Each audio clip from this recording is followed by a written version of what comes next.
this. Hello, and welcome to Trekkie and Beyond, a Star Trek podcast. I'm Monica Pinkett. And I'm Andrea Rose Washington, and welcome to episode 4. Today, we're going to discuss episode 4 of Star Trek Discovery. The Butcher's Knife Cares Not for the Lamb's Cry. And so this episode picks off right after where episode 3 led off. And now we get to see how Michael Burnham is going to deal with being on the on the Discovery after she takes Captain Lorca's proposition to stay on the ship.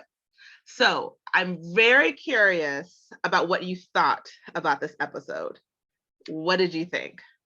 So I think this episode is more about like the start of Michael's redemption and about environmental science, natural resources, and care of animals and testing. So it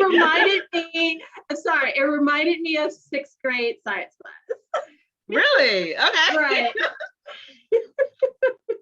For me, this episode, I like how they had the word lamb in the title because it made me think of a wolf in sheep's clothing, of what sometimes, or just like literally the exact opposite of that. Some things are not what you think they are.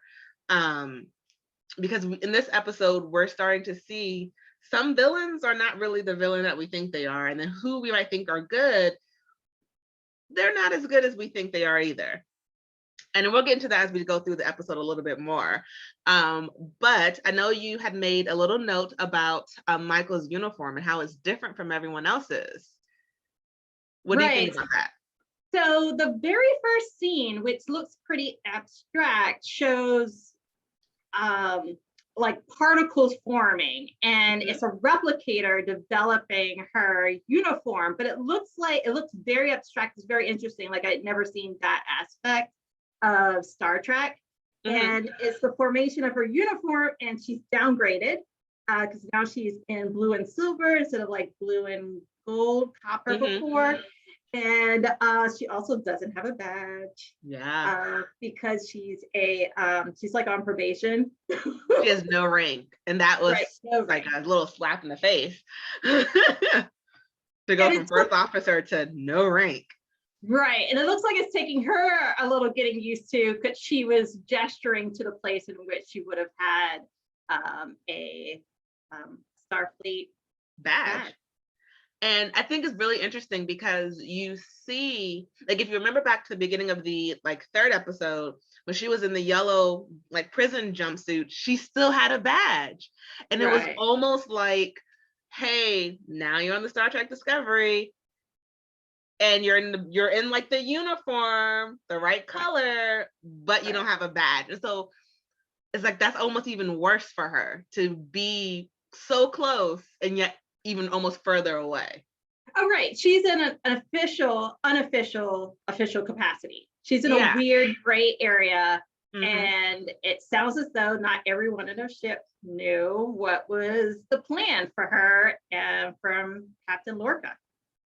So before we jump to that part, I want to say I still love Tilly. She still has my heart. She is still adorable. And I love how she, despite Michael's reputation, she still sees her as a friend, and she still went and got her package for her. Like, you were in the shower and I was fully dressed, and like she's nervous around Michael, but not because she's afraid of her, but because she's like almost like she wants her to like her. She wants Michael to like her. And I just was still, I'm like, Tilly, I'll give you that hug. I'll care about you because you are an amazing person and you're sweet. And she did it for no other gain but to do something nice for Michael. Yes, because, and also in this scene, I was able to see a close-up of Tilly's badge, which they mentioned earlier, but so yes, it has the Starfleet like logo, but it also has some bars behind it. So it's interesting. I think she's a engineer or something like that. Yeah, but cadet in training, but she has those stepping stones, and now in this like opportunity, and it was really cool to see her enter in on the scene with a present. And it didn't dawn on me until like literally just now. it's almost how interesting how they're in the same room together, because I think I might have actually mentioned this, so I take that back. I did probably mention this.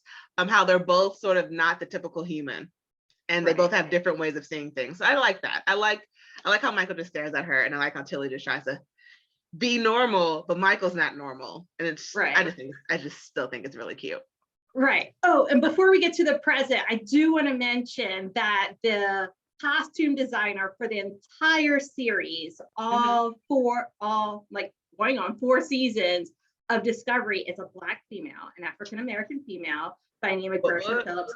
Everyone should Google her, and she's amazing. I'm gonna try to include some links to her profile so you can follow her on socials.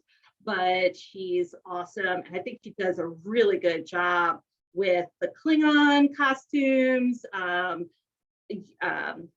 the costumes for Starfleet, and so forth. She's amazing. Oh no, she's great. She's amazing. With a deep background from everything from like Barbershop 2 to My Big Fat Greek Wedding. Like she has I didn't know she did that. A deep portfolio resume to work her way up from those areas to science fiction. Amazing. Nice. So we see that Tilly gave Michael a gift, and it ends up being the last a bequeathment, I guess is the right word, from Captain Philippa Georgiou. And Michael just can't open it. Like she's excited for it at first until she puts her hand on it and it says, "Will you accept this from the last will and testament?" And she like freaks out. And it was a little tough to see her almost emote those little emotions, because you're still so used to seeing her being so like shut off. So it was nice. It was tough, but it was also nice to see her feel that. Yeah, I can relate to that. I mean, I've been in a situation in which like you have to be ready for that moment to open up something from someone who has passed that you loved and you cherish. You have to be in the right moment, and there's no turning back after that moment. And I know deep down inside, she still has a lot of deep issues with how that whole transpired. So in her 6 months in prison, she probably reflected upon this a lot. And and it looks like she was completely surprised to have a request from Georgiou. So after a lot weighing on her shoulders. She does. She really does. So after this, we see that Michael's now going to the bridge where the captain has called her, and she runs into First Officer Saru. And he is just being a hater. In the words of my friend, he is just hating. He did not know that she was sitting around. Captain Lorca did not tell him, and he's highly upset that he was not in the loop. And how does that even, like, just imagine how that makes him feel, even though he's a hater. It's still just like, you're the first officer, because you can know that he saw the relationship between Michael and Philippa. He saw that relationship. He saw how they were friends, how they trusted each other explicitly until the very end, until like the whole little issue of the hill that I will still die on, people. And he knows he doesn't have that relationship with his new captain. And it's like almost an insult. It's not even almost, it is an insult. Like the captain made this huge decision and didn't even bother to fill him in after the fact. Not that the captain needed his approval beforehand, but he had to find out by just seeing Michael, not hearing it from the captain. All right. That's sort of like that was a huge slap in the face of like, you're just here, dude. Right. And we think Saru did not know about the spore alien in No, I don't think he knew either. I don't think he knew. There was 2 big decisions that he was kept out of. And only found out because of Michael, not because of the captain. Which I think that's a nice little juxtaposition where it still sort of shows she's keeping him in the loop, even though she doesn't realize she's the one who's doing it, she's still keeping him in the loop.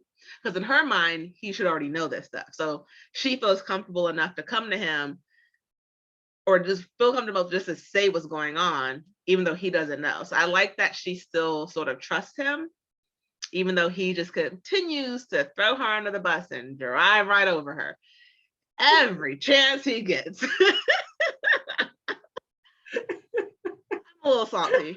But at least he's upfront about it. That is true. Captain Lorca, I think, is sketchy, but under the cover, and you might not ever know it that he was writing over. I still don't trust him. I don't trust him. Yeah. You don't trust Captain Lorca or Saru? Oh, okay. Captain Lorca. I don't trust him. I agree. So we see that the reason that Captain Lorca kept Michael was to basically use her to study the Ripper, is what they're calling it, the little creature from the Discovery sister ship. And that is what Michael starts to do. And then we realize the stupidity of people. When you get overconfident, remember, people, if you do not know what something is, do not assume it will react like you think it will. Because that is what happened to Security Chief Landry. Right. I'll let you tell them what happens to her, but it was because she assumed that something that she did not have any idea of what it was would react the way other things did. Right. Never assume. So Captain Lorca, we also find out, is a collector of weapons, and he likes to weaponize everything, like dissect creatures to find out what parts of their skin or features that they have characteristics, so that he could use that against them later, or use that to arm him in other missions. And in the scene, they also show a variety of other weapons from across the galaxy that's hard to find. He's a big collector of that. Michael knows, and she researches this a little bit. She wants to find out more about Ripper, but the security chief, Landry, wants Michael not to think about how the animal feels and like how it's reacting to things, more focused on the science and what's going on with the skin and how it was able to shred. I think that was USS Glenn and different, and Breakout and different things like that. Wants to really find out how aggressive it is and how it fights. And so, oh my goodness, Security Chief Landry decides to try to sedate Ripper and opens up the pen so that Ripper then launches out and then ends up killing Landry, the person that released him. And Michael is able to like at least save her life by dimming the lights so that Ripper then returned to the pen. His little pen. Yeah, but I feel like Captain Landry like ended her, like it's her fault. Yes, thank you. We fist bump, yes. Because she didn't listen to science. Science told her, we don't know what this thing is. Science told her he doesn't attack. He doesn't attack first.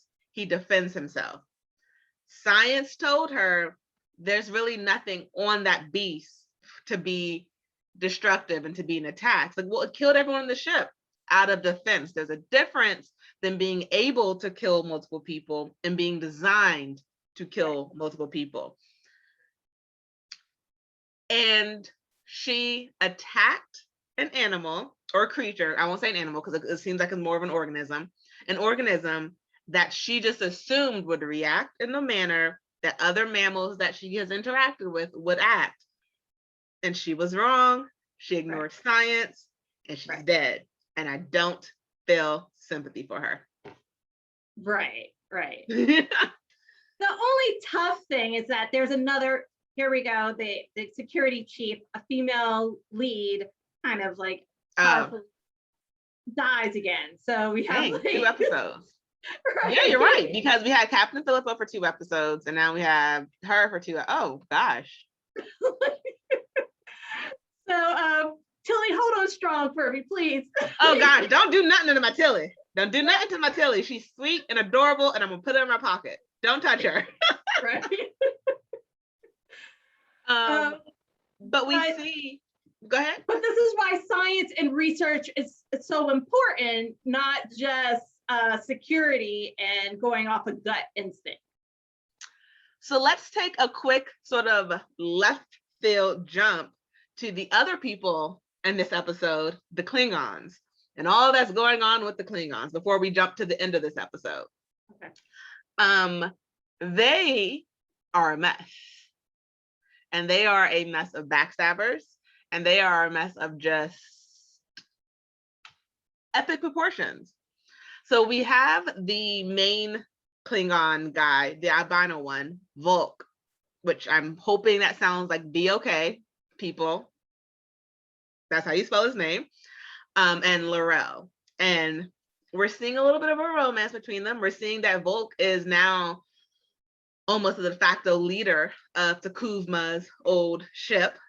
And we're seeing that he is trying to be the inspirational leader that T'Kuvma was.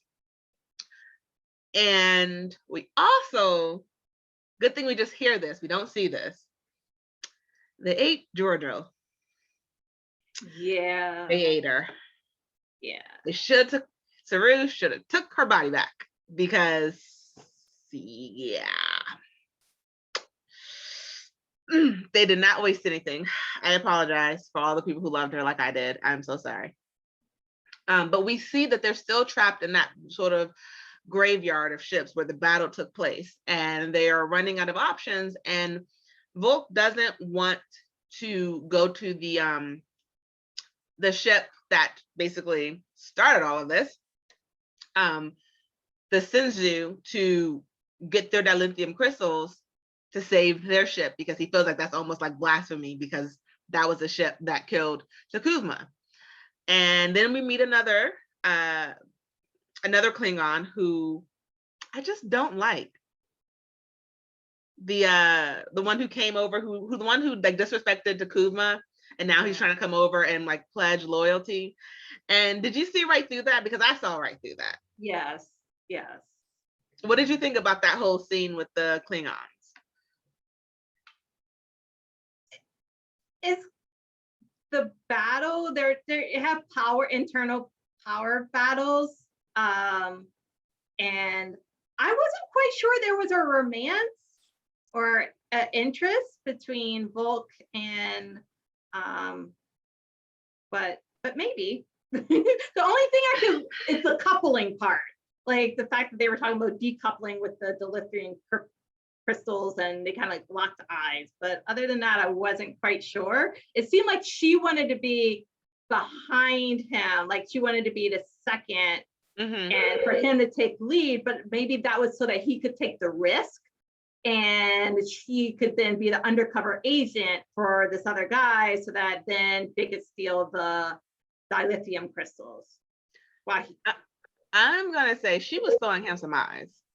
Oh. She was throwing him some come hither eyes. I don't know what it is in Klingon, like what their version of come hither, but those were the eyes that she was showing, that she was throwing him. She wanted him. Now, granted, I think he was more focused on saving the people and saving the ship, than just like, saving her. But yeah, she definitely was throwing him some come hither eyes.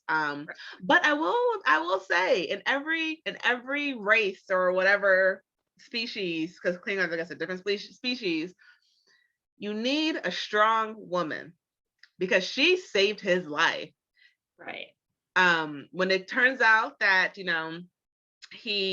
get the stuff to save the ship from the Sinzu, and they get to save the Klingon ship, and he was betrayed by that other Klingon, like we all knew that he was going to, and he was turned on by his crewmates, basically because he was albino. Like, I'm gonna go ahead and say, I thought that they were like starving. They were so starving that they ate Giorgio, and then this other clan came in and was like, here, if you trade sides, we'll give you food. Yeah, but I feel like if he was an albino, then they probably would have stuck with him to see if he got back with the thing first. Or I don't if think he they was liked him. or a good, I don't know, heir to a throne. Because True. he's also, I think, Yeah. disconnected to hierarchy there. But she saved his life. Laurel, I think is her name. Laurel, L-R-E-L-L, I think is her name. She saved his life, and she is going to be his inside eyes inside of what's going on in the Klingon world. So even though this episode is ending with Volk being basically abandoned by his Klingon brethren, this isn't the last we'll see of him. I don't think it'll be the last that we see of him. He's going to be a formidable character, and she's going to, like they say, behind every man is a strong woman, and behind him is going to be her. And I hope I'm going to say I hope she leads. I'm going to say I hope she wins, and she's the one who takes over. Like, granted, I don't really want the Klingons to win, but if they have that to, she has a bigger plan for herself. Yes. I feel like she does. She's smarter than Volk is. Or not smarter, she's seeing the chessboard. He's playing checkers, she's playing chess. Right. And I think that's their difference. So she's trying to bring him onto the chessboard, and all he can see is the next move. And she's saying, no, this is a bigger picture. I sent you here to live. Otherwise, he was going to kill you immediately. Got it. I see where you're going with that. So that is a very interesting side story that's going on with the Klingons. So keep an eye out on him and her, because she is a formidable player and they don't see her coming. And I'm very excited to see what happens with her. Right, because she shared the first idea about going back to the ship to get the dilithium crystals. So she's a smart cookie. Mm-hmm. And so now jumping back to Starfleet, the main issue of this episode is they need to get to their mining town to where they mine all the dilithium and everything. And that's the whole point of this episode, is really to get there and save them from the Klingon attacks. And that is why Michael is studying Ripper as well, to sort of figure out why do they have him, how did he get on the ship, how did he use for an attack, while the engineering team is trying to figure out how to use the spores to get there. And it turns out they're all connected, which is a cross I didn't see coming. Did you see that coming? Oh, yeah. Really? Okay. Props to you. Snaps and claps. Thank you. Because I also see similarities between Ripper and Michael. Oh, okay. Because Ripper is like a stowaway, right? He joined the Glen, and he was like undercover. No one really knew about him, and then he was exploring, and then he found more food. Michael's kind of like a stowaway. Like, she wasn't really supposed to be part of this ship. That's true. Part of the USS Discovery. Mm-hmm. But now she's there. Lots of people didn't know about her being there. And she's also not the way that they seem. And there's scientific research for both of them. And they're both trying to pigeonhole the Ripper and trying to pigeonhole Michael. And neither one of them is what you expect. Yeah, I see, because neither one of them are fitting into the box that they put them in originally. Okay, I see you where your mind's working. I like it. Both of them are much smarter, and without each other, they would have been out of luck. Yes, that's true, because Michael's the one who figures out that it is Ripper who's there for the spores, and that somehow the Glen was using Ripper in their whole spore warp technology, however they're calling it. And it's also in that moment where you're right, thinking back on it, no one else would have realized their connection, I don't think, because everyone was thinking too straightforward, which is actually pretty interesting, because Michael's normally like a straightforward thinker too, but this time she actually sort of thought outside of the box, it seemed. Right. Yeah, they were looking for a supercomputer, some other technology, not necessarily Ripper to control. And it also shows like they don't judge a book by its cover, because they would have never thought Ripper was the being that was needed. And so it turns out the Ripper is the being that they need to use this for computer or the spore transport, but it comes at a great personal cost to Ripper. It hurts him. And Michael not realizing that until she sees how it affects him, that sort of gives me a little forewarning that because you can see everyone else could see what it did to him, but no one else cared but her. Right. Yeah. And even, sorry to backtrack real quick, because we have to show I love Michael, and I always like to show her amazing stuff. She did use Saru, and even though he is a hater, she did use him. She sort of she lied to him, people. She made him think that she was apologizing just to see if his like threat ganglia would react to Ripper before she did her test. And it didn't react because he's not a killer. Ripper's not a killer. And yeah, she hurt Saru. He's a hater, but she didn't have to do that. She could have just said, I wanted to apologize and get my research. Right. I think it was also eye-opening to Saru. He learned a lot about her and how much Largo trusts her for this research. He's also concerned for the whole crew to have this creature there. I think Saru is just, he had a nice one-liner, and I'm not remembering it correctly, but he's like, you and Lorca would get along very well on this, because he's like, I'm through. Yeah. And that's actually a really interesting parallel between Michael and Lorca, because they would get on like House of Fire, but Michael would do the wrong thing to save people. I think Lorca was sacrificed. Michael was trying to save people. She wasn't trying to sacrifice anyone. I feel like Lorca would, to meet his ends. For him, he was like, the ends always justify the means. And I don't think he would care if he endangers his crew, whatever, to get to where he thinks he needs to be in this war to save people. You can even tell when he was talking to the engineer, and the engineer saying that it wasn't safe and he really didn't care. But Michael wouldn't do that. Michael wouldn't risk lives for the greater good. She would just try and like do what is right. And then bad crap happened, but I don't think Michael would ever try to risk lives. She tried to save people. And Lorca's like, I'm thinking of the greater good. And it's like, but are you? Right. But Ripper is alike too.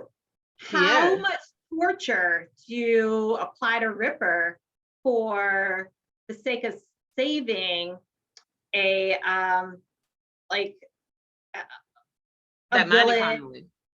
village, a mining area, basically Starfleet's precious resources? Like, how much animal torture or creature torture do you apply to save a mineral, to save some element? There's another question in that of how much torture did Ripper take last time before he broke out? Because she was saying how it was looking like it was broken out of, not broken into. So if he broke out, how much torture can he handle again before he breaks out and does the discovery, what he did to the Glen?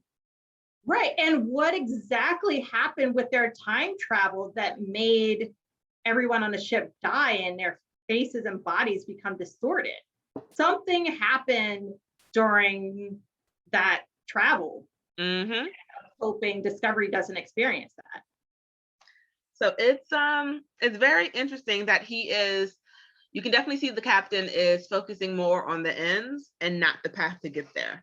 And I think that is a theme that we're going to see with Captain Lorca. He's more worried about if the ends justify the means. Michael's more about, do the means justify the end? And then you have Starfleet, these are our rules. I sort of feel like. Like, you have the Starfleet people like Saru who will just follow the rules exactly. You'll have Michael, who doesn't want to risk lives but still wants to get things done the way it needs to be done to end the war, because that's why she's the mutineer. And then you have Lorca, who will do things that sort of seemed inhumane or illegal, because I'm gonna be honest, I don't really think he could have kept her on the ship like that without pulling some backdoor deals, and then also keeping Ripper on there like that after it killed an entire ship. That doesn't seem like he gives off the air of he thrives off a war. And so I don't think he cares more about, I don't think he really cares truly about his ship like Georgiou did.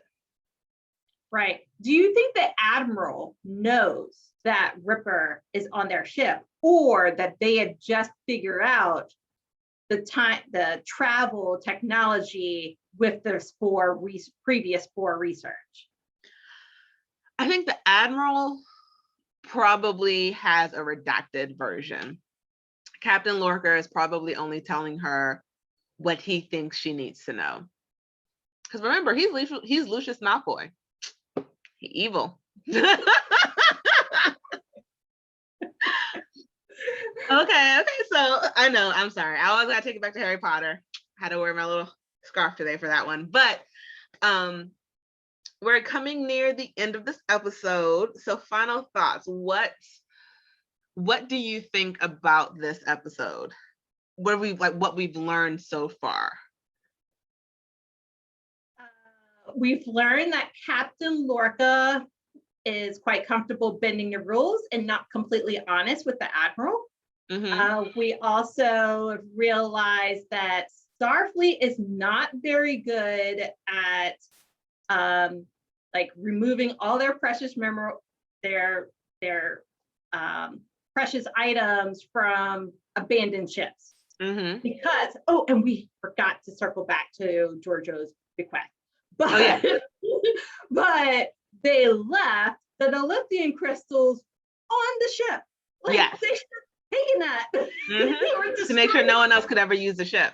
Right. And especially since that was so close to Klingon territory, they should have not have left that behind. Oh my goodness. The worst thing ever. So the bequest included a telescope from Georgiou to Michael. Mm-hmm.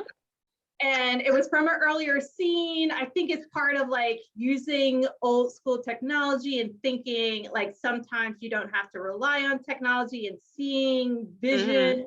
There's a lot of symbolism you can have there. But Starfleet was able to pack up the telescope, but not the lithium crystals. Yeah. That was actually a little interesting. Yeah. I like the telescope. I like her giving it to her. I like Georgiou giving it to Michael. It was really sweet when she called her like her daughter. Yeah. You're like a daughter to me. And to me, it almost like sends it back to at her heart, Michael was not a bad person. She did not do what she did for glory. She did not do what she did because she wanted to steal power. She did what she did to try and save people, and with the least amount of casualties. And so I think it was like a little glimmer of showing her who she used to be, of like their relationship, of what it used to be before everything went downhill. My final thoughts on the episode. I feel like there's like how you said, Ripper and Michael were almost the same. They're like two sides of the same coin almost. You have Ripper and Michael, and then you have Michael and Captain Lorca. Because Captain Lorca is someone who bends the rules, Michael is someone who bends the rules. Why they bend the rules? He may say because he wants to end the war, but I don't feel like that's the whole story. Michael, what you get is what you get. Captain Lorca, there's something going on behind the scenes. And the same thing with Ripper. What you see is not what you get. Like, same thing with Michael. What you see is not what you get, because you assume she's a mutineer and you assume she has these horrible intentions, but really she's really a gentle person who's trying to save lives. And Ripper just wants to be with the spores. So it's like you have these things that were not made to be fighters and attackers being used in that purpose with both Ripper and Michael. she is now sort of forced to, she was forced to turn Ripper into a weapon. And when that didn't happen, she ended up turning him into almost fuel, if that makes sense, because he's a spore drive. Right. And so it's like they're both being used. So I was like, there's a lot of crosses between that. And I like that we saw that between everyone. But no, I like the episode and I'm very excited to see what happens next. I would like to see more of Tilly. I want to see her. I want to see more of Tilly and Michael. Because I think there's such a good little relationship that could be between them, of almost of what she had with Captain Giorgio. Michael's relationship with Giorgio is sort of like, I feel like it's sort of a cute relationship between Michael and Tilly. Right. Tilly's going to be good for Michael, just like Giorgio was good for Michael. Right.